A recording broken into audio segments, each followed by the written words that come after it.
Okay, we are live talking with my favorite guest, Zach Morgan, attorney at law. How you doing, Zach? I'm good, Aaron. Thanks for having me back. Okay, so the jury has the case. We're waiting for a verdict.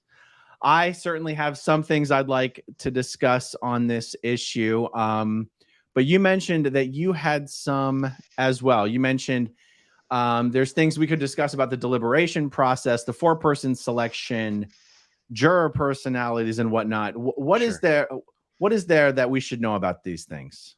So, a couple of there's a couple of things I wanted to talk about. I saw some comments on some other discussions you and I had, and one of those was, uh, you know, does the jury talk to each other without before the charging of the jury when they're sent to deliberate? They're told every day at every break, don't talk to each other, don't talk to anybody else. But they're still going to have casual conversations with one another because they're sort of in this confined space, biding time while things are happening and going to lunch and whatever.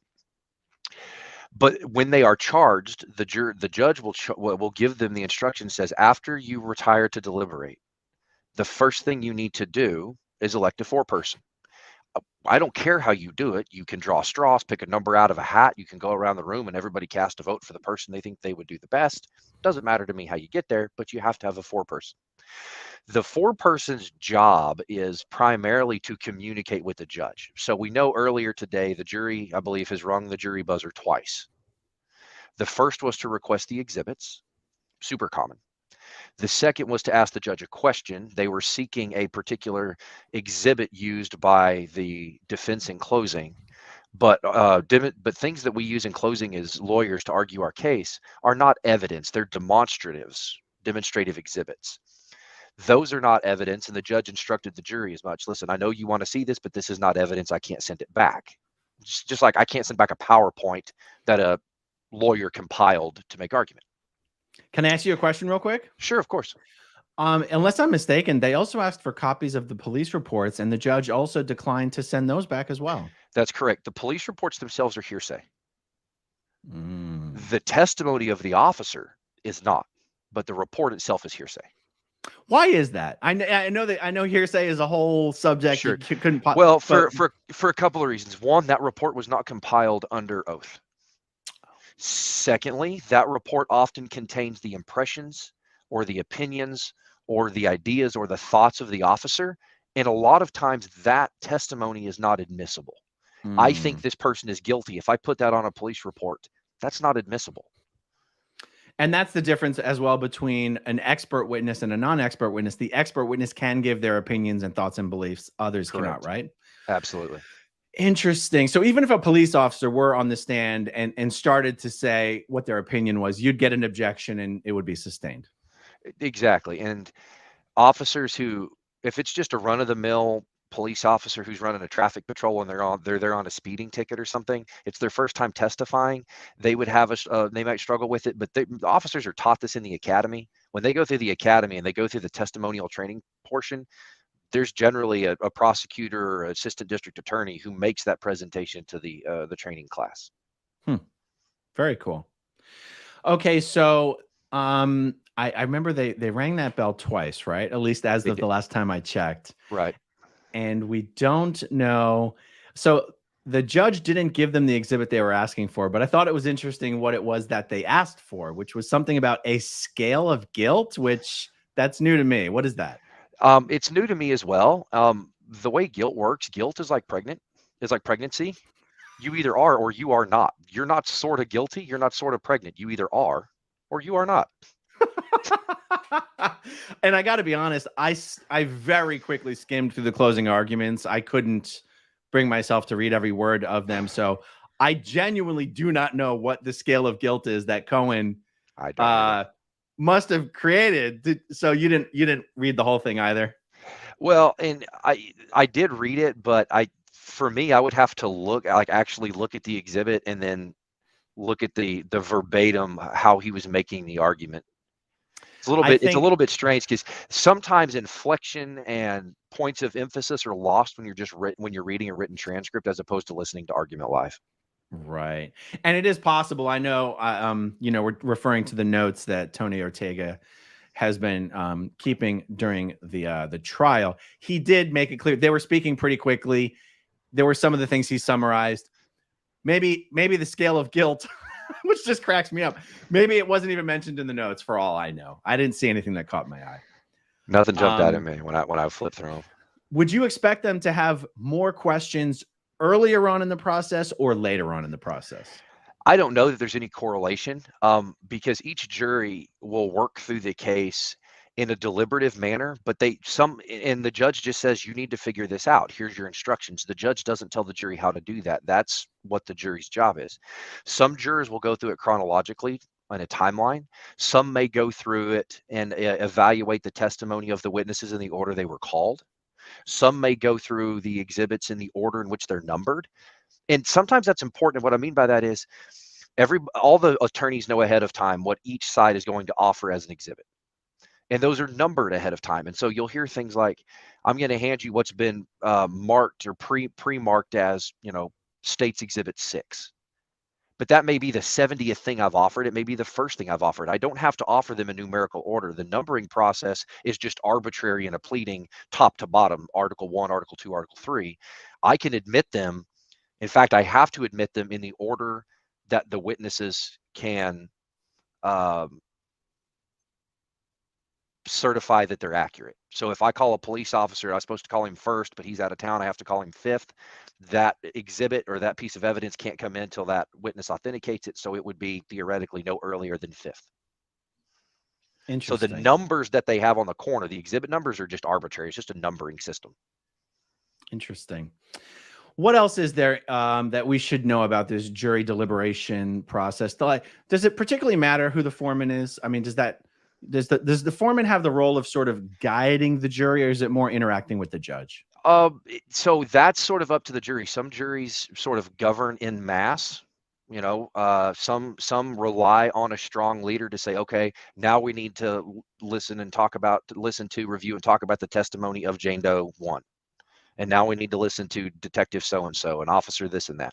And sometimes they sit around. What most juries will do when they first go in, after they vote for the foreperson, they'll take a straw poll.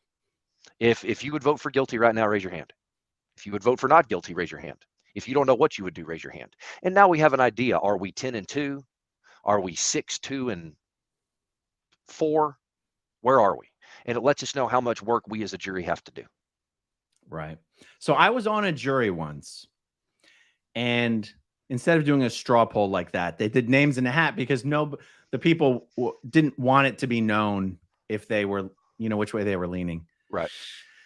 And that made a lot of sense at the time. And in the case of the jury that I was on, there was a lawyer on the jury, which I have to imagine lawyers probably don't love it when there's lawyers in the jury. So I think it would depend. In this case, the state would probably want a lawyer on the jury, and the defense probably would not.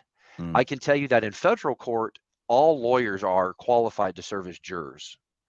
In state court in Oklahoma, if you are an active lawyer in practice, meaning you've paid your dues, you keep your continuing legal education credits, and you're involved, even if you're not actively like practicing law as a full-time profession or something, as long as you are in good standing with the bar and have an active law license, you're actually disqualified from serving on state court juries in Oklahoma.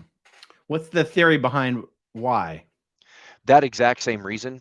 For one, the last thing, the legal community in every state, even in large states, but especially in Oklahoma, it's a very small community.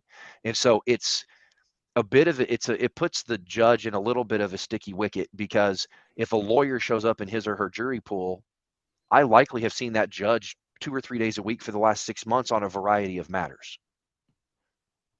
That makes sense. That actually does make sense. And that doesn't disqualify from somebody. I had a juror one time who went to church with the judge, and the judge just said, this gentleman and I go to church together. We go to Sunday school. We're on the board of deacons, whatever it was. Does any party have an issue with that? Okay. Just because you know this individual doesn't mean it's going to affect your job, judge, as a third-party arbitrator to enforce the rule of law. I didn't care. That juror stayed. Right. Okay. Yeah. Because in the case I'm talking about, the foreman, I believe, was the lawyer, and he did play a very active role in trying to get people to understand why the prosecution actually hadn't proven their case. Yeah. Even though emotionally speaking, it was very easy to see this defendant as guilty. And the lawyer actually succeeded in convincing all of us, like, there was huge holes in actually proving that beyond a reasonable doubt. And in that case, it really did matter. And afterwards, the prosecution was shocked that we came back with a not guilty verdict. And we actually met with the prosecutor in the hallway afterwards. And he's like, what happened? I'm like, oh yeah, you're not going to believe this, bro. I'm like, we were ready to convict. And then this guy basically walked us through how the police had completely failed to prove why they picked the right guy. Like, like there was an altercation in a nightclub or something and something happened. People were talking about colors of hats and this and that. And there just wasn't a really good explanation. You sort of had to just take the cops' word for it that they got the right guy. But the cops weren't able to really explain how they knew they had picked the right guy. And we're like, this guy blew it for you. We wanted to convict, and he convinced us you hadn't done your job. Right. So I know this is a little different case that we're talking about here. But, I received a bunch of notes from an individual who has been observing the trial and did have some thoughts about the jury itself. And I wonder, out of the 12-person jury after the substitution, we have 4 white jurors, 4 Asian jurors, 3 Hispanic jurors, and 1 black juror. And the black gentleman is an older, distinguished, more stately gentleman. She thinks he's probably the jury foreman. And she had some other thoughts about which way each was leaning. And guys, we all know that you never know.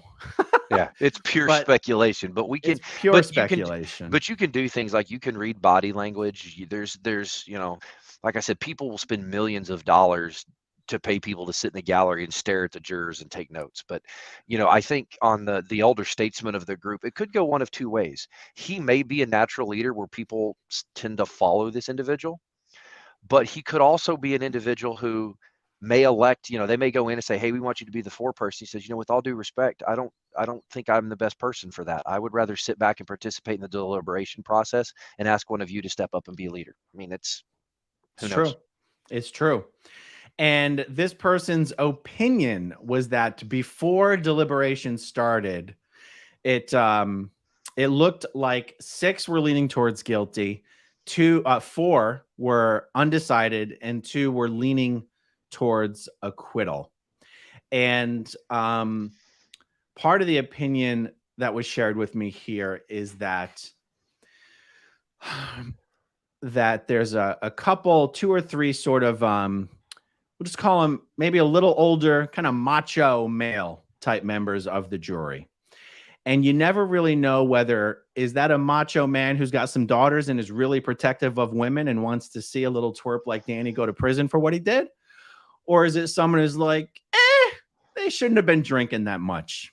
Yeah. And that's where you go, you just never know. You never know. And I, so a couple of things to note. The American jury system is it's absolutely a secret system, to the point that long time ago, 30, 40 years ago, some legal scholars were trying to research jury psychology. So they actually got permission from a judge to bug the jury room. Didn't tell the jurors about it. These people nearly went to prison. Like that. The jurors? No, the jurors didn't know. The legal scholars who were trying to study jury psychology nearly went to prison for this. I mean, it's that big a deal. Wow. And so it is also very likely, and some of the jurors that I've interviewed in my cases, after the fact, how are you leaning? Well, I don't love the decision that we came to, but everybody else was really confident in it.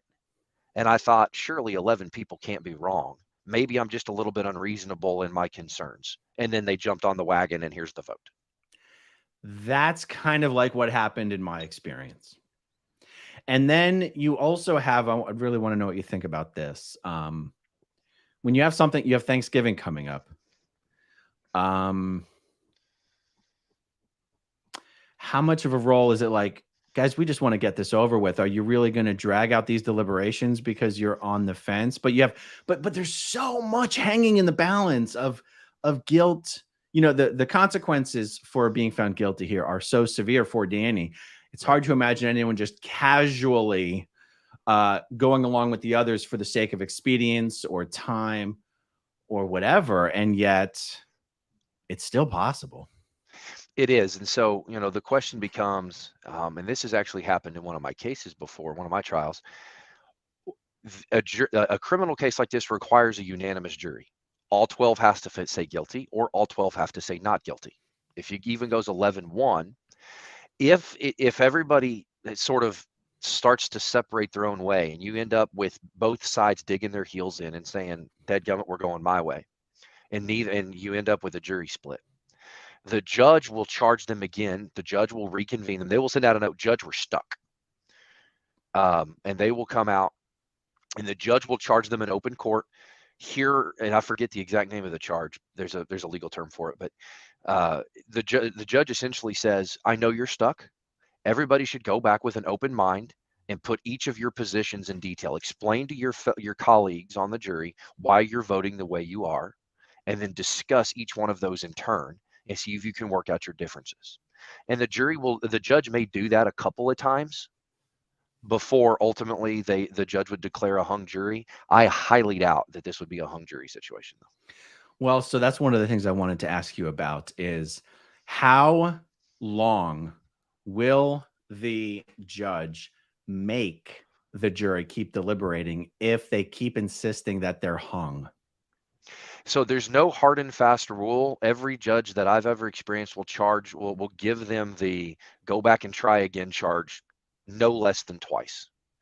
There was a case several years ago. It was right after I got out of law school, down there in Florida, and it was the Thanksgiving Day shooting up in Jacksonville.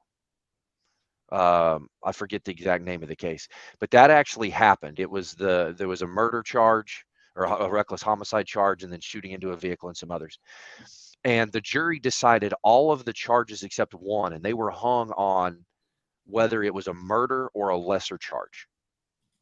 And so all of those charges except that one were adjudicated. The judge charged the jury 3 or 4 times, try to work it out. Finally, the judge recognized and accepted the fact that they were hung on that one charge, and accepted the verdicts of the rest of it. And then they tried the case again, but only on that one charge. The rest of the charges the jury had convicted on. They retried an entire case just based on the one charge that they were hung on. Right. That's incredible. Because they're combined for legal reasons, but essentially each charge against an individual could be its own jury trial. That is an excessive waste of judicial resources and time, so they never do that. Mm-hmm. But it could easily be, each one of those could each be a jury trial. Interesting. So the opinion offered to me by this person who was watching and taking notes there is the chance of a unanimous not guilty is close to 0. This person thought, and I think that's probably a common sense conclusion by anyone who's been paying attention to this. I mean, unanimous. I mean, come on, that it's either conviction or hung jury. And I know how hard it can be to get someone that's on the fence or leaning to not convict to bring them over to your side. So I'm thinking, okay, we're either going to see a relatively quick conviction or we're going to see pretty much the longest deliberation process possible, because I think the judge herself is going to want not to accept a hung jury after. I mean, you said what, average 1 day of deliberation per week of trial is sort of an average estimate that you said? Yeah, 1 day of deliberation for every week of trial, give or take.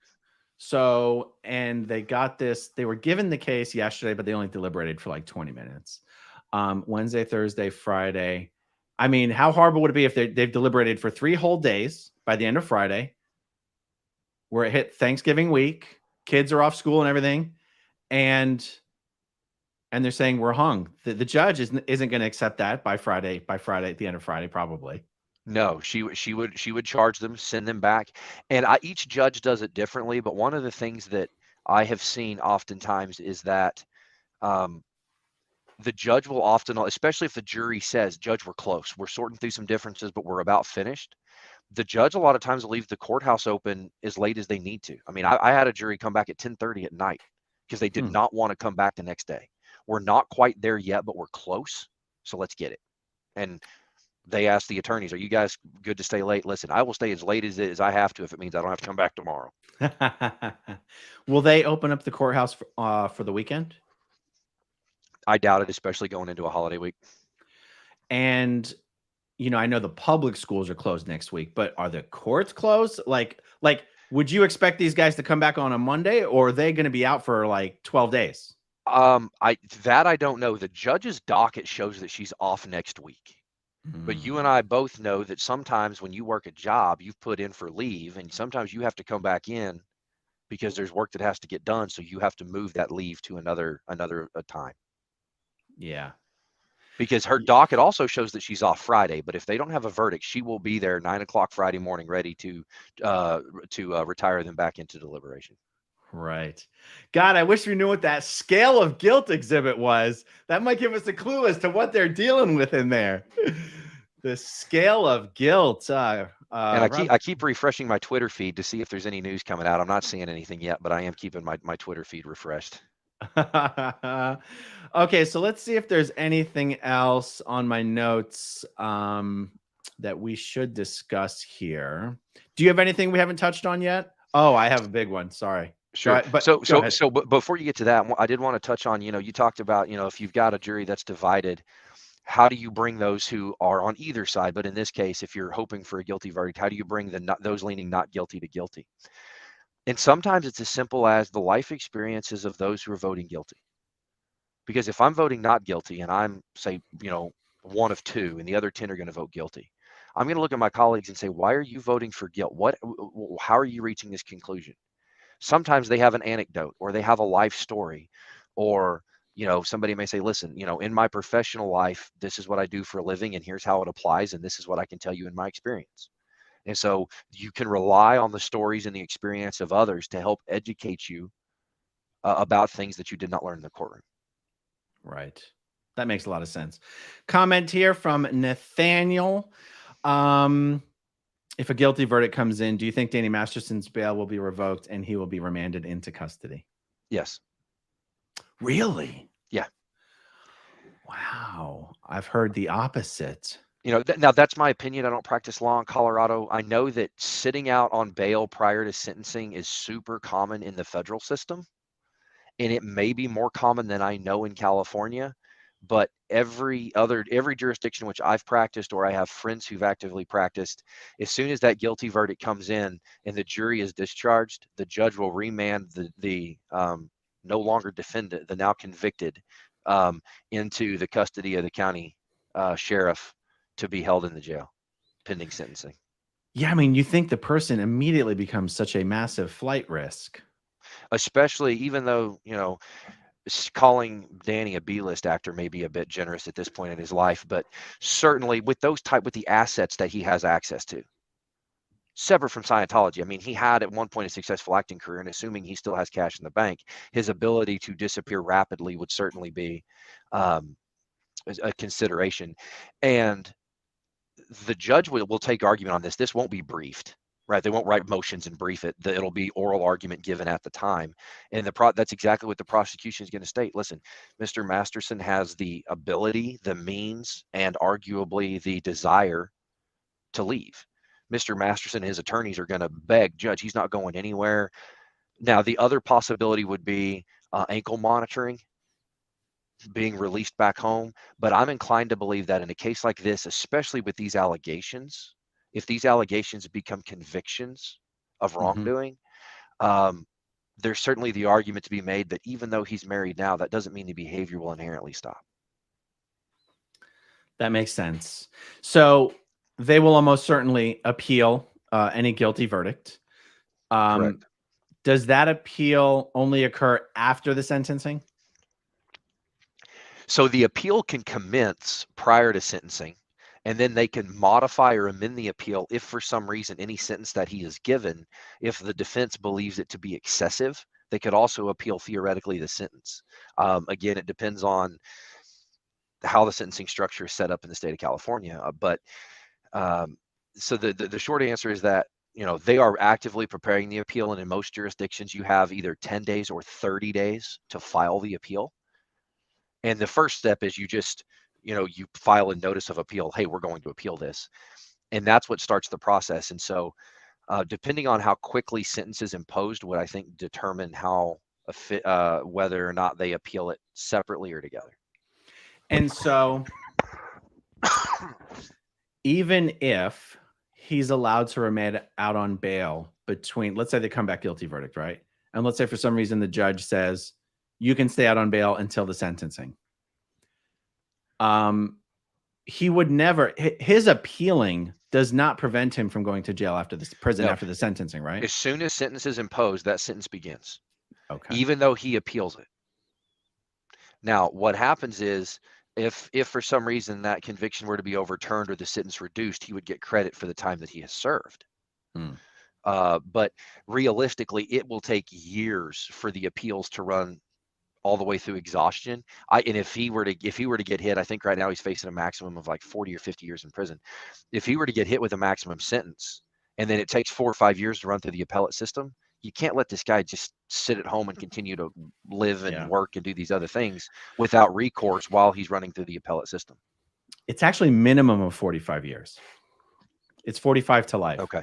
I couldn't remember exactly what it was, but I knew it was significant time. And I think that's interesting. And I wanted to take a quick detour on that. You and I talked about this, I think yesterday, maybe off the air.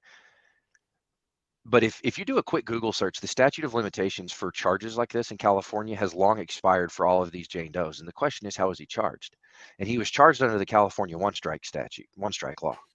And it's very similar to the federal RICO statute, which says, even though if you just do this thing one time, there's a statute of limitation. But if you make this a pattern or a habit of misbehavior, it falls into a different category.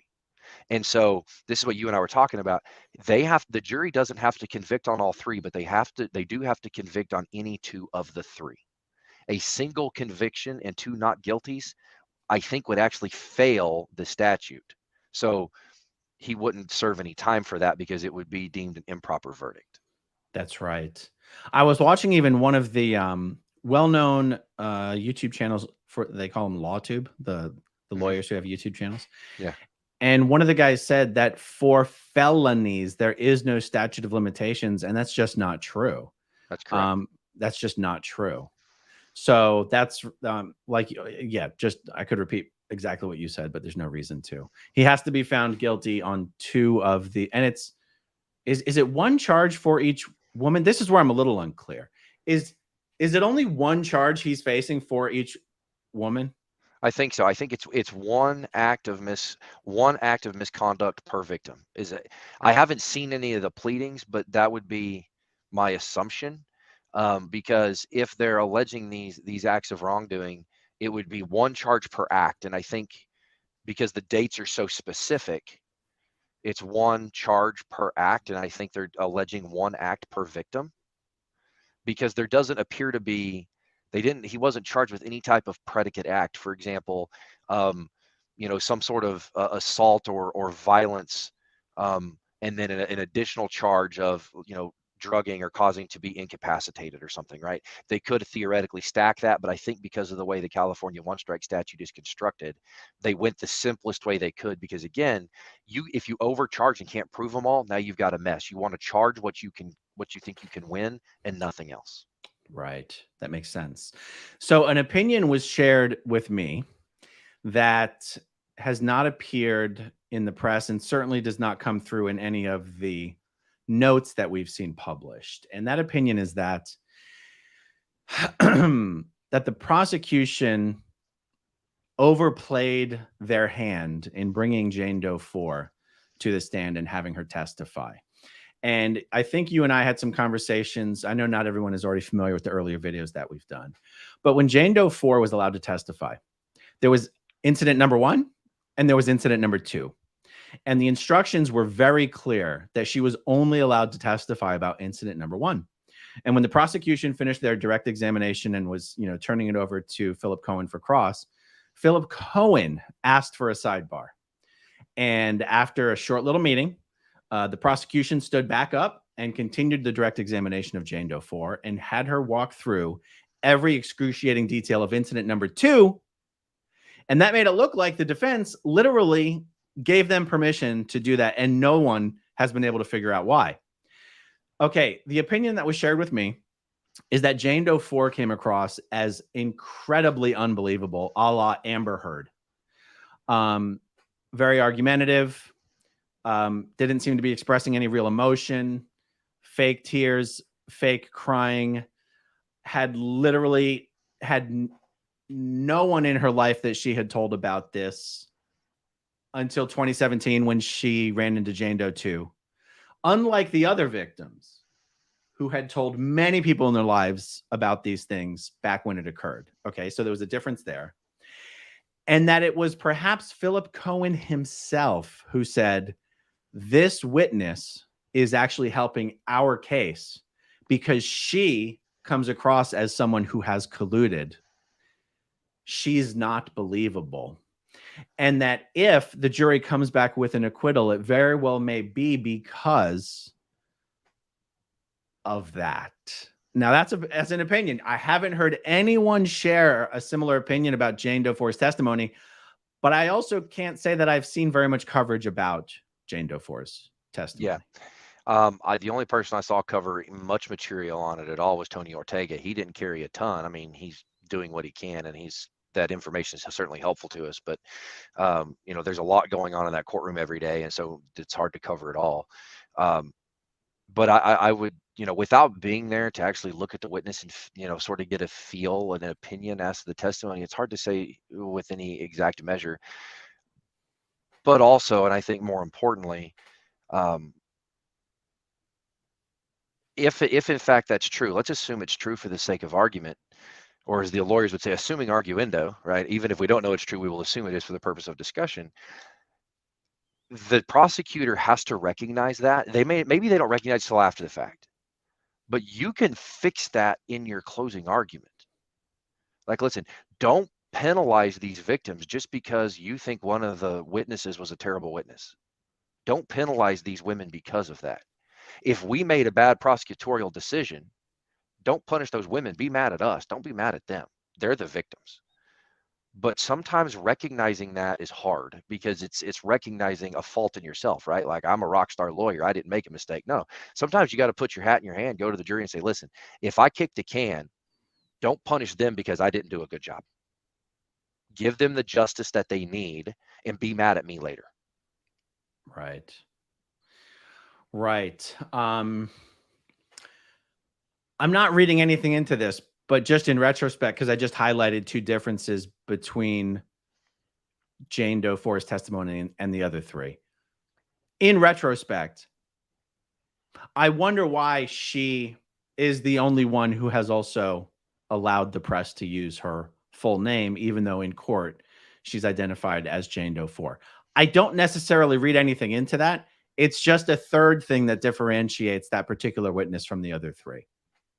It's interesting. I don't disagree. Again, I don't read much into it either, but my perspective on it, I wasn't there to see. And I don't, it's one thing if she's on the steps of the courthouse holding press conferences every day. It's different if she legitimately believes she's the face of domestic violence or some other, dating violence or some other, if she feels like that she can help women. And so here's the example, right? It's doesn't correlate exactly, but hopefully the viewers will understand. A guy named Rob O'Neill was is a retired Navy SEAL. He's the guy that killed bin Laden. His identity was secret for a long time, and he was asked to donate to the 9/11 museum, and he did. When he donated it, there were several victims' families there that he got to meet, and he realized that telling his story was part of their healing process, and that's when he went public about it. This is who I am, and this is what I did. I'm not here to say, look at the good things I've done. I'm here to help those 3,000 families heal, because I'm telling you, I was there and did the thing, and this man is gone. It's not a great comparison, but hopefully the viewers are pretty astute. Hopefully they can make that connection. Right. It was also shared with me how surprisingly small Danny Masterson is physically. 5'5", maybe 140 pounds. Now, that honestly hadn't quite occurred to me. Jane Doe 3, she's a model. She's a particularly tall individual. And she mentioned that if you're just following the case and you're just reading the notes and everything, there's really no part of the testimony that you find unbelievable. It's totally believable. When you see how small Danny is, she goes, that's an extra component. By the way, the person sharing these notes with me does believe Danny is guilty and does actually believe he will be found guilty. Sure. But she's trying to put herself in the shoes of the juror members, the jurors, and go, okay, so what do they have to contend with? And one of those things is, did a guy that's this small do all this? And the answer is yes, but well, and I don't, of course, wasn't there for closing arguments, and it's almost improper argument. So you sort of have to imply this. You can't say this if there's no evidence to it, but you can imply it and hope the jury's smart enough to pick it up. Jurors are incredibly intelligent collectively. As a collective jury, they're pretty intelligent, in my experience. So I know people haven't seen me in real life. I'm 6'7", about 300 pounds. I'm a very large individual. No, you're not. Yeah. You're 6'7"? I'm 6'7", just under 300 pounds. Holy crap! Yeah, I'm a rather large individual. God bless her, my wife's about 5'5", so there you go. Yeah, so like my chair's dropped all the way down, and I have to sit way back from the camera to fit in the frame. It's a whole thing. But if those charges were levied against me, there's a great defense. If I wanted to do those bad acts, I wouldn't need the help of chemicals. I could just physically overpower people. If I'm 5'5", that fits my methodology a lot better. Danny Masterson's not going to overpower an ant. Right. But if he's trying to take advantage of an individual, he's going to have help. And unless he's got a bunch of henchmen running around doing his dirty work, he's going to use the aids of chemicals to help him take advantage and have the position of power and leverage. That's a great point.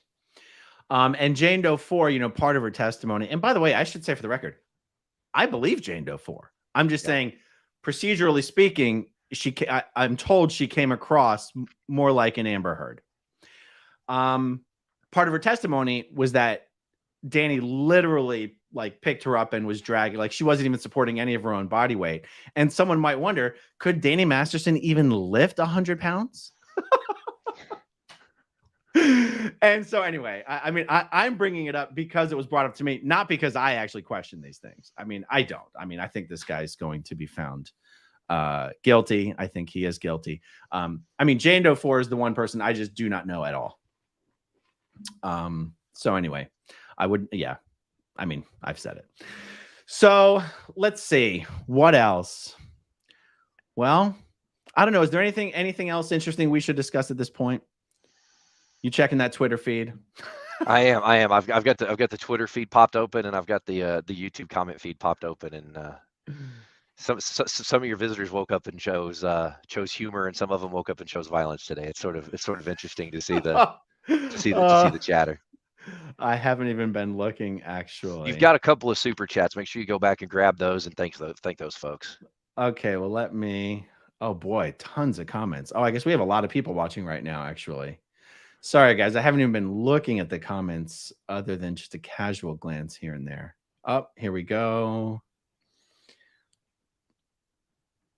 Just Sue Prov. Oh, it's my pleasure. Believe me. I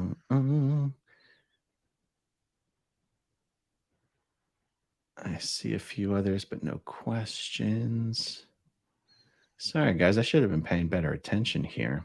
And I've been a bit derelict. I need to make sure I get my mic Rinder bobblehead ordered so I can put it back here on the corner of my desk so folks can see it when we talk. I need to get my Rinder bobblehead ordered. Absolutely. And actually, I guess while we're here, I might as well, everybody. I think I got a little banner here for it. So guys, the Aftermath Foundation is a nonprofit that helps people who are escaping from Scientology and the Sea organization and restarting their lives from scratch. Mike Rinder's on the board of the Aftermath Foundation. So we sell these hilariously adorable mini mics. We call them mini mics. We call them bobble mics, little Mike Rinder dolls at the SP shop. 100% of the funds from the SP shop go to support the Aftermath Foundation. And once you get your mini mic, you can take them on all sorts of adventures and post photos of the hijinks to the Aftermath Foundation Instagram page. So me and my wife and Mike Rinder and his wife Christy and Mark Headley and Claire Headley, we go on these big family vacations because we've all got like the same amount of kids at the same age, and we bring our mini Mikes on the vacation. Mini Mike has been on so many cruises, it's not even funny. So many Caribbean islands. He's developing a drinking problem. All right, well, that's probably all we have for now. And hey, when we do hear that the verdict is in, if we can get the notice in time, if we're paying attention, we'll go live and we'll talk about it. We'll see. It's going to be a big deal no matter which way it goes. It is, and I think it's important to note too that regardless of what the jury comes back with, it does not mean that the victims that their statements were untrue. Regardless. And it's important to note that in the event we get a not guilty verdict, not guilty does not mean Danny Masterson didn't do it. Not guilty means the state did not prove that he did. And that's a significant distinction. Not guilty doesn't mean he didn't do it. Not guilty means the state failed to prove their case. I 100% believe these women. I have no reason not to. Yeah. Same here. That's for sure. All right, everyone. Thanks for joining us, and we'll talk to you next time. Bye-bye.